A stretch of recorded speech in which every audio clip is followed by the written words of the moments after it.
From Heaven Blues Channel, Paranormal, Book 20, Tarot Cards, Part 3. Please don't forget to subscribe to Heaven Blues for more of these books. "Now, who's next?" came the tiger voice as Lucifer looked at us. The bleak-faced, dark-skinned man raised his hand to be the next chosen. So Lucifer handed him the cards to shuffle, then took them back and started turning them over on the hexagonal table. And then he started speaking. The second tale, The Game, starring John Mills. Let's say the deal I'm offering you is very important. It's worth your life itself, and the price I'm offering you is close to that. Name, John Mills. Age, 44. Occupation, business manager. Status, married, no children. Residency, New York.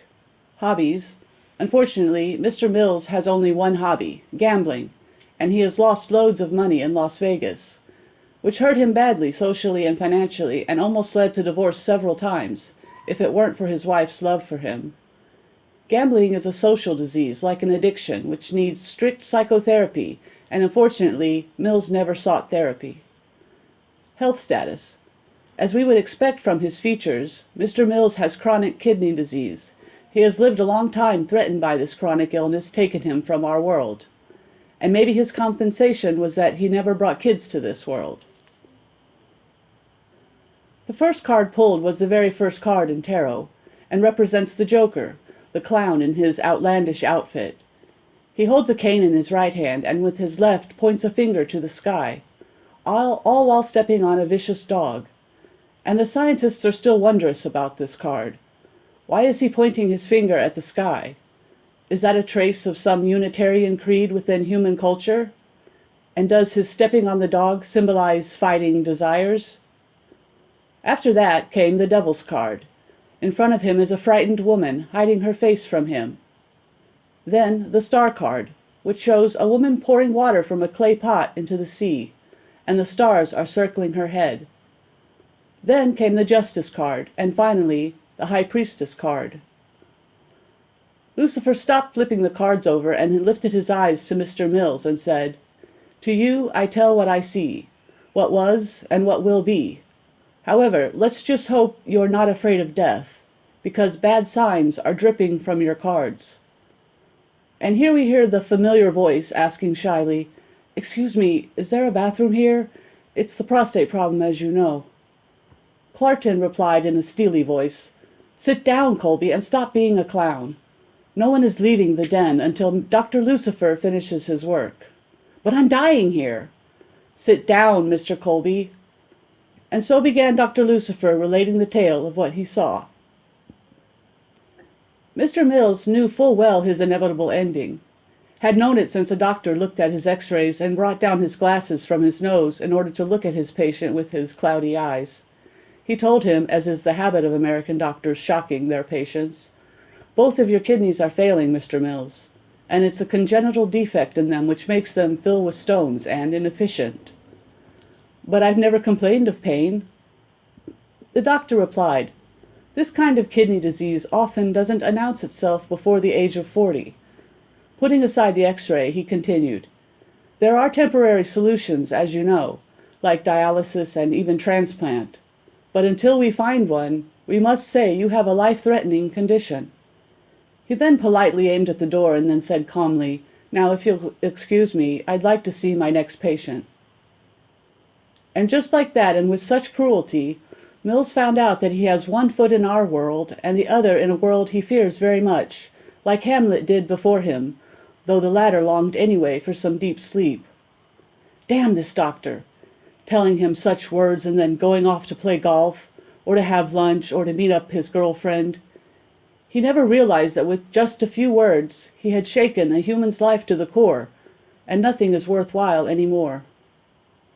Only now he remembers his struggle to reach a management position within the company, remembers throwing his charms at Jean, hoping she would love him. Then one summer night she agreed to marry him. But all this was useless. All this was for nothing. He never told her what he knew. His beloved did not deserve the pain of knowing.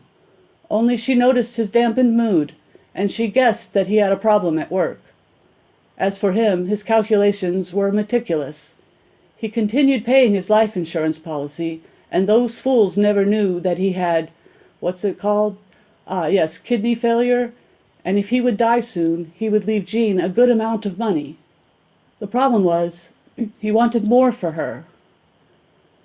During this time, he dove deeper into gambling and went frequently to the horse races, which is a weird behavior for someone who should be more dismissive of life's trivials. But this was a defect in him. He needed a psychiatrist's opinion. At the games, he would sit with his pale, bleak face watching the roulette wheel, or the playing cards, or the horses running, while wiping a cold sweat from his forehead. And he loses, always loses. But he, like all gamblers, still hoped next time would be the win. Problem is, this next time never comes.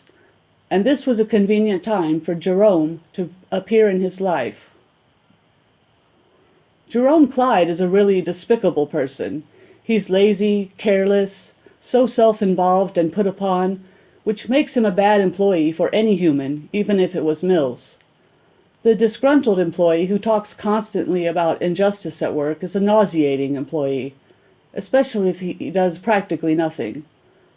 Mills always wanted to fire him, but doesn't really know why he refrains.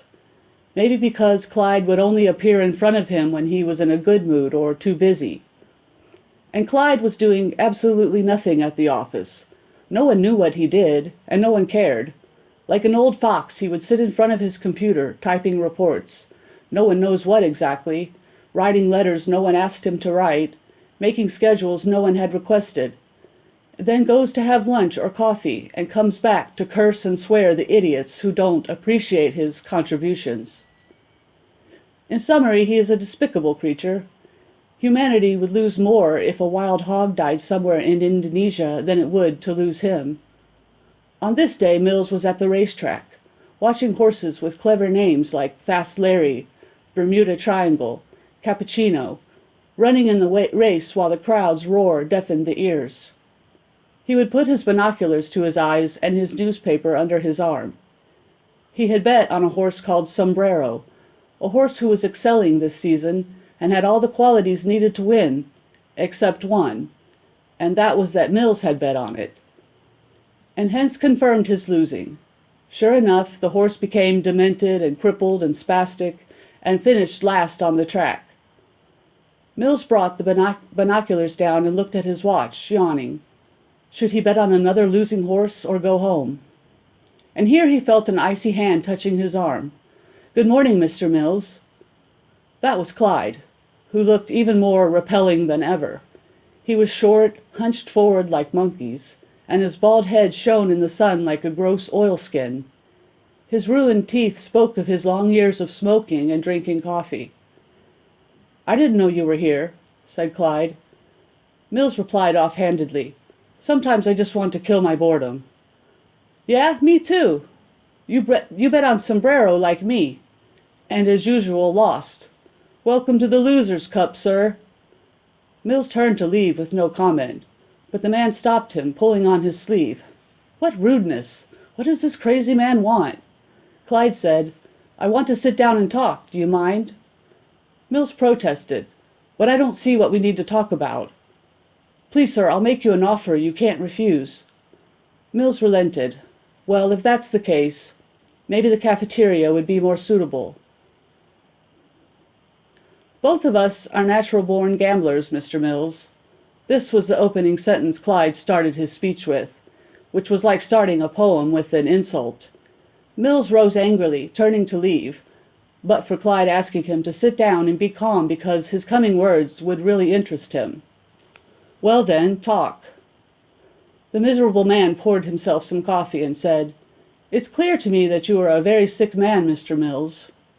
"Who told you such nonsense?" "I work for your company. I enter your office sometimes. Thus, it wouldn't be strange for me to find an odd medical report or test result now and then." Blood rose to Mills' face. "So you're spying on me, Clyde." Clyde smugly sipped his coffee. He was of the type that find their biggest pleasures in the hatred of others for them. He said, "It doesn't matter what word you use. Call it spying, call it curiosity, wanting to know the ending. It's all the same. The miserable manager sighed. So he would listen to this jerk for a short time, then he would get up angrily and would fire him tomorrow morning. Okay, say your damned offer. Adding some cream to his coffee, Clyde said, So, let's say I have what you want. You need a kidney, and I have it. Just a second, you fool, the donor tissue has to be a match. Clyde continued, That's the beauty of the thing.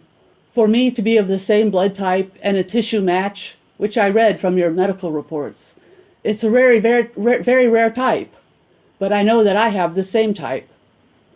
Mills interjected, And is it common for everyone to know their tissue type? Of course. I made the genetic testing to donate my kidney to my wife, but she died before He sobbed, and 2 tears fell from this jerk's eyes, which he dabbed, then pulled out a dirty handkerchief, blew to his nose, and casually went back to sipping his coffee. Mills asked angrily, You're offering me something I did not ask for. Clyde continued, On the contrary, I'm giving you a chance at life, and keeping all of your accomplishments. That means more joys, more trips to Hawaii, more money, more harassment for your employees. He looked with his fox-like eyes to Mills and said, You won't find a matching kidney easily. Mills did not need to hear that. He knew very well that not a single kidney had been a match to his up to this point. He had been waiting so long in vain, to the point where he claimed that the staff at the kidney center had forgotten his phone number. And this dialysis is unbearable anymore. Therefore, he went for his next move. He cut to the chase. How much do you want for your damn kidney? Clyde smiled in a fatherly way, as if he was listening to his child's blabbering. Clyde, sir, does not sell his own kidney for all the money in the world. He sells it because he wants to, in return for something different than what you would expect. So what exactly do you want? Said Mills. Clyde pulled out a paper, wrote a few words on it, and handed it to his manager. And without anything further, he stuck money under the coffee and got up quickly to leave. As he was going, he said, Come to this address at 8 p.m. if you are interested, really. 7:40 p.m. Mills stood in his bedroom, fixing his tie at the mirror. He then went to the closet, got his gun, loaded a few bullets, and placed it in his inner jacket pocket. He went out to the living room to kiss his wife, asking him to wish him luck, which he would really need. Where are you going exactly? She said. I'm going to visit a dear friend. He then left her, piled into his black Buick, and drove to the address Clyde had given him. Why was he feeling so worried? Why did he take the gun with him? He really didn't know, but he felt worried about a deal that doesn't involve money. When the talk about money ends in a business deal, so starts the talk about blood or honor or anything else. And these kinds of deals require one to be armed or weary or worried. And so he arrived in the dirty New York City neighborhood where drug dealers lurk in the dark, waiting for their patients to visit them, to add to their pains. And the street girls walk by here and there, while groups of blacks stand brandishing knives at the passers-by. Suddenly, a police car appears with its colorful lights, scanning the streets, and they all scatter as if commanded from a magician's cane. So, this is the loser's house. A run-down old house with its entrance in a back alley filled with trash cans in which black and crazy cats fight. And there is a drunk still holding his alcohol bottle, lying comatose on the ground. For a second, Mills felt as if he were in a movie depicting the secret life of New Yorkers. Warily, he opened his car door and ascended the broken stairs to Clyde's apartment. "Welcome, Mr. Mills," said the man, while opening the door. He then led Mills through a foul-smelling living room to an old wooden table next to a window and said, "Please make yourself comfortable." And indeed, Mr. Mills relaxed into a wooden chair with dry rot. Clyde took himself a chair and sat opposite, resting both elbows on the table with his hands triangular under his unshaven chin, or one shaved with a 20-year-old razor. Over their heads was an electric lamp hung from a cord from a very low ceiling, casting heinous shadows on their faces. After moments of silence that seemed like centuries, as if to prove the book's true, Mills said in a mixture of impatience and fear, "Come on, man, make your offer." And the smug smile came back to Clyde's face as he replied, "Let's say the deal I'm offering you is very important. It's worth your life itself, and the price I'm offering you is close to that." To this, Mills replied to him, "You mean your own life?" "We are both gamblers, Mr. Mills, suffering from this chronic addiction, the wild desire for more, the inability to stop at the right moment, and the need to feel the danger, right?" Mills replied, "I'm not sure I know what you mean." The man stuck his hand in his pocket and withdrew something, which he threw on the table. It was an ugly-looking revolver. Mills startled. "What is this, Clyde?" "A gun." Clyde spoke. "Do you know of Russian roulette? A gun with only one bullet in the chamber, and the two duelers take turns aiming at each other's heads and squeezing the trigger, until one of them gets it. I'm offering you now a form of this Russian roulette." Mills stood up angrily, blood rushing to his head. "So it's like that? You've gone completely mad and expect me to participate in this foolishness? Well, let me tell you." Here Clyde raised his cat-like eyes to Mills and mumbled in a flat tone, "Will you please allow me to finish, Mr. Mills? I will not participate in this game. You're the one who will play in front of me, to amuse me. So if you escape 4 consecutive shots, you will win my kidney, for which I will write you an IOU before you even start. And if you die, I'll fix it to look like someone in this criminal neighborhood had shot you, which means your wife would also receive the full life insurance money." Mills sat back slowly, short of breath, eyes wide open, a line of cold sweat on his forehead, a salty taste in his mouth, and his words came out shattered. "You're totally crazy." "Maybe." "Well, what would you gain from it?" Clyde replied, "I would gain the tension and the thrill," and his eyes widened as he continued, "and gain torturing you. And you know, I never liked you, Mr. Mills, nor did you ever like me." Mills considered. "And what is the guarantee that you would fulfill the terms if you lost?" "I've never stopped paying for my losses. And anyway, I will write you a check for any sum of money you'd like, which you would return after the kidney transplant. I will also give you an official signed testament donating my kidney to you." "And how would I be sure your kidney is really a match?" Clyde reached into his pocket and retrieved a batch of papers, which he gave to his boss, saying, "Take your time studying these lab tests. It proves without a doubt that I am right. These are respectable doctors' signatures whose word is not in doubt. And so you'll notice how old and worn the papers are, which proves that I've had them for quite some time and that they are originals." Mills reached for the papers, then hesitated. It would be crazy to go along with this madman. It's wrong to. Then he thought again. But who knows? Maybe this is exactly the right thing to do. The truth is, another instinct stirred in his blood, the gambling instinct, which no other author expressed as well as the genius Russian author Dostoevsky in his novel, The Gambler. The offer was tempting, but he could not accept it. Clyde broke through his thoughts. "You can start now, Mr. Mills, or take your time to think about it and come back any other day at this hour." Mills looked at him with questioning eyes and said nothing. No way he would accept it. How do I know this is not a dirty game from a man who wants to humiliate me or get rid of me? But the solution would be fair. The solution to the problem would be in the palm of luck, and luck will roll the dice. And I will come out the winner either way, either a healthy, trouble-free life or a quick death that comforts me and gives my wife wealth. And when he showed the medical report to his doctor, he hoped to hear the man say it wasn't a match. "But hey, how did you find this donor?" the doctor asked. "His kidney matches you perfectly, and you are so lucky, my friend, for having found this 1 in a million that matches and agrees to donate it to you. How much will you pay this generous man?" Mills looked at his doctor, his thoughts scattered, and mumbled, "Nothing. I'll just play a little game with him."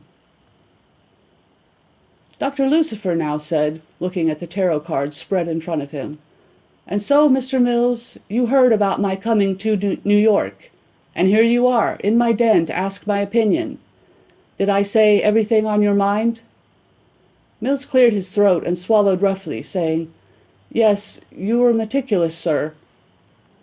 "Honestly, I tell you, Mr. Mills, you are in a bind. But the tarot offers the right solution for the problem, and—" Here he was interrupted by a voice. "Please! Prostate!" "Hush! No one interrupts me until I'm done with this," said Dr. Lucifer, and continued the tale. "One of these days at 8 o'clock you will go to Mr. Clyde's home. Yes, I know you will, Mr. Mills, because I understand your psychology very well. But let us see what will happen. The man welcomes you and invites you to sit at that table again, and this time he brings 2 papers. He writes on the first one the IOU for $50,000, signs it, and gives it to you. And on the other he writes an official donation of his kidney to you and signs it. And here you get the idea. Why does this fool not think you're capable of taking the 2 papers and just leaving? Then later, pressuring him to accept, just like that, without any form of sacrifice. But the man reads your mind, and you see the gun in his hand, aimed at you, a different gun than the one to be used in the game. He tells you, Mr. Mills, you're an honorable man, committed to your word, so don't try to con me. This gun is fully loaded, and I will shoot you without any hesitation if you try to escape. And after the game is finished, if you're still alive, I won't worry about you keeping the 2 papers, because you will be the one chasing me, asking me to fulfill my commitment.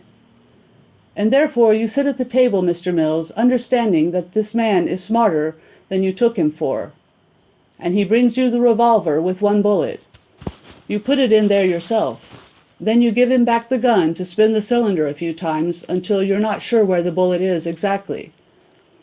Afterwards, he says while giving you back the gun, "You will try 4 times.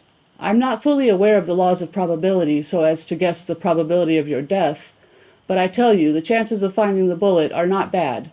Surely you won't try 6 times, otherwise your chances of finding the bullet will be 100%. Are you ready? Okay, then start." Adrenaline rushes to your ears and head. Your limbs are going ice cold. Your heart is quivering. Only now you realize the meaning of danger. But some kind of pleasure fills you in the midst of all this. Clyde also seems content and shaking in ecstasy, swept up in the fever of the risk. And now you lift the muzzle to your head and click, the first shot. Chances of your death are rising. Wonder how it feels to be shot in the head. Surely you won't feel anything. Only this world disappears and you find yourself in another. But you're scared. And slowly you lift the gun to your head again and squeeze, closing your eyes. Even Clyde himself closes his eyes. Click. You have survived half of the chances. What will the other half be like? And without the man asking this time, you lift up the gun to your head for the third time and pull the trigger. And in front of our astonished eyes, Lucifer began picking the cards up from the table and reshuffling them. Dr. Lucifer, prompted Mills, what happens next? About what? About this story. Lucifer, it ended there. Now, Mills exclaimed while crawling on his knees as we were all sitting cross-legged, I didn't get it. Am I going to die or not? That's why I came here. Carelessly, Lucifer said, we can say you did not die, for the death card did not appear. Your cards ended with the High Priestess, which means that death is the end of all living creatures, but does not point directly to your death. Meaning, asked Mr. Mills, upset, I advise you to go through with the experiment. There's no imminent danger for you. And silence lingered while Mills grew ever more pale. And from outside the den came feeble laughter. They're having fun outside while this play of horrors is going on in here. And now, who's next? Harry, crazy as ever, held up his hand. He was driven by his fighty, contrary nature. So Lucifer gave him the cards to shuffle, but that is the third story. End of part 3. To be continued. Please don't forget to like, share with your friends, and subscribe. And thanks to those of you who have.